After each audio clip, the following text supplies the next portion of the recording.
Hi everyone, and welcome back to Day 1, Topic 5 of our Olympiad series. And today we will be learning about Moivre's identity and the roots of unity. So a few things I want to point out is here we have theta, which can be written a degree or as a radian.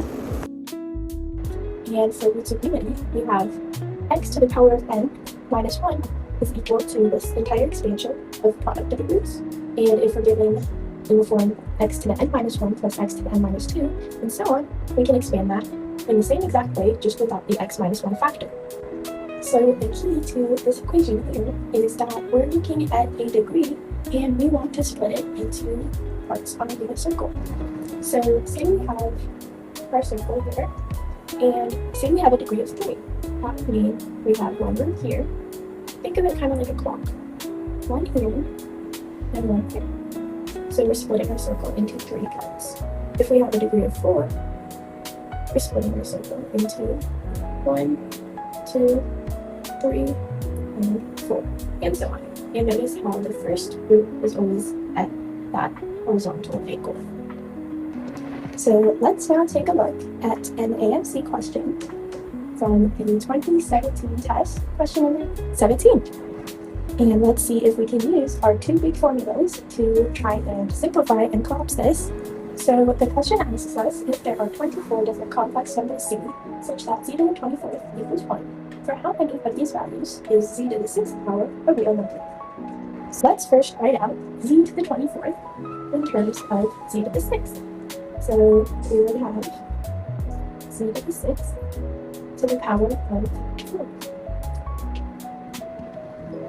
And that is equal to z to the 24th, because we can just multiply these ones together.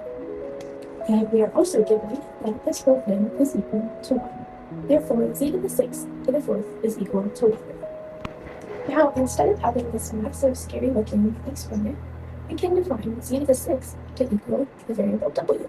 And therefore, we have w to the power of 4 equals 1, which gives us w to the power of 4 minus 1 equals 0. And notice how this is the exact structure of our roots of unity equation, right here. So what we want to do now is transform this into that. I gave us some space on the bottom here, so let's write w to the 4th minus 1 is equal to w minus 4 times w minus w times w minus w squared, and our last factor of w minus w cubed. Notice how the 3 is 1 less than our 4.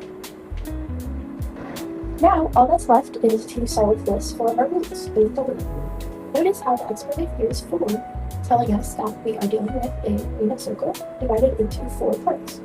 So to find the intersection points, we have 1 here, which is 1, 1 here, which is I. Remember, this is the imaginary plane. 1 here, which is negative 1, and 1 here, which is negative I.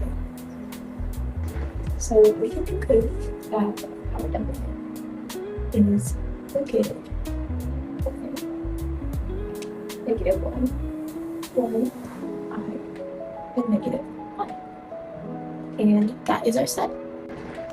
So if we recall from earlier, we had defined z to the 6th power as w. So now that we've solved for w on the other page, we can filter out our options for what we have left, leaving us with 4 options. Since our question's asking us for a real number, we can cross out I and negative I, leaving us with these 2 possible choices.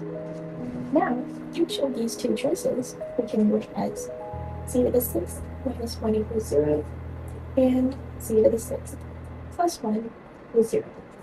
And each of these will give us a total of 6 roots. Now adding the 6 on the top plus the 6 roots on the bottom gives us a total of 12 unique roots. And that is it.